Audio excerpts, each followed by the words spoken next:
In view of the recommendations made by the Backward Classes Commission, the Government of India examined the matter in consultation with the state governments concerned.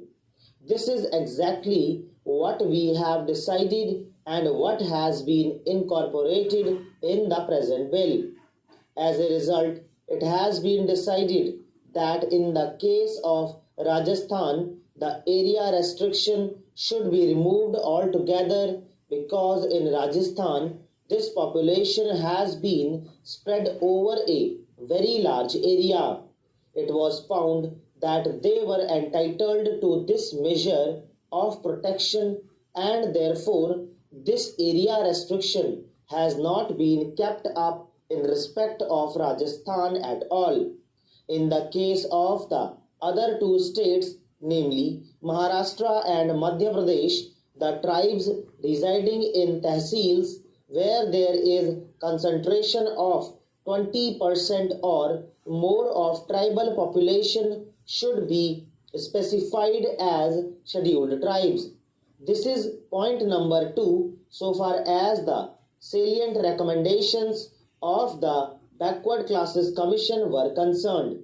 Then, sir, the third point was regarding the actual omissions or actual additions. There were a number of communities. In respect of this, there are certain difficulties also which I shall be pointing out very soon. So far as the Backward Classes Commission's recommendations in this respect were concerned, there were certain natural handicaps. When we received their recommendations regarding either additions or omissions, naturally we had to depend upon the well-considered views of the state governments. As I stated to the House, there was a double reference. The first reference was at the preliminary stage and the second reference was with regard to the tentative proposals that the government had evolved. Therefore, in this case, after the receipt of the views of the state governments, the Government of India finally recast what they had prepared in the light of these views. Generally, what has been done is when there has been a recommendation which is supported both by the Backward Classes Commission and the state government, then we accept that particular community either for addition if formerly it was not there or for omission if omission has been jointly supported by both these people. If, for example, there is a difference of opinion between them, then the government considered the matter. I would point out that the state governments have a number of means of knowing the correct position so far as these are concerned. So far as the Backward Classes Commission was concerned, there were certain handicaps as pointed out to you, and therefore we have tried to follow the views of the state governments to the extent that it is necessary. In a few cases, naturally, we had to come to certain conclusions irrespective of the view either of the Backward Classes Commission or of the state governments.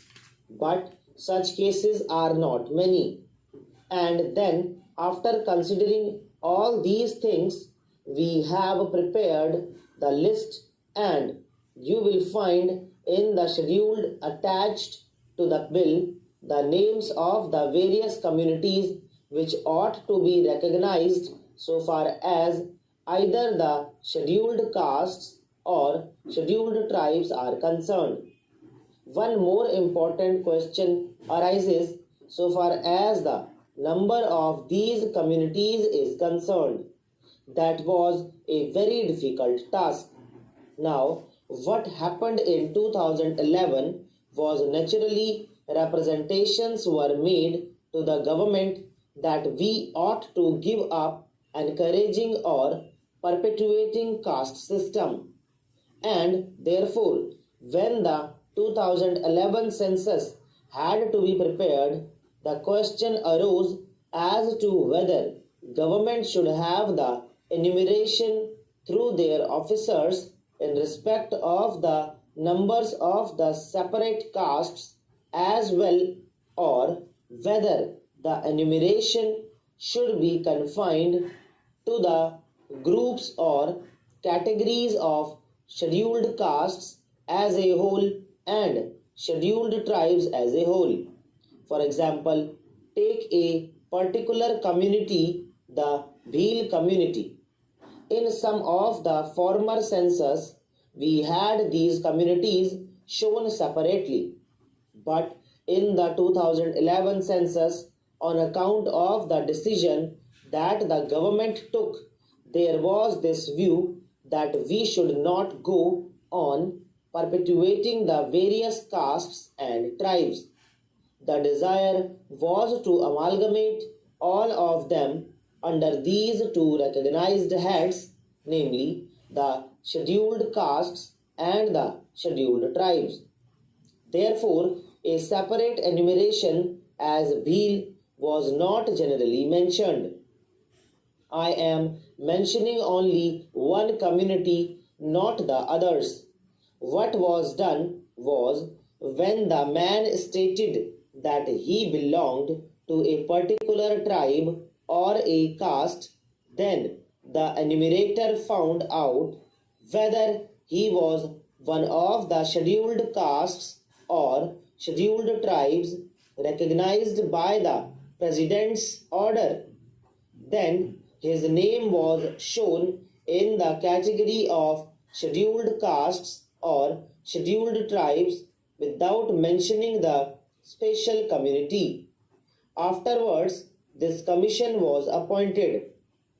One of the results of the appointment of this commission was naturally the accentuation of the emphasis on castes and tribes.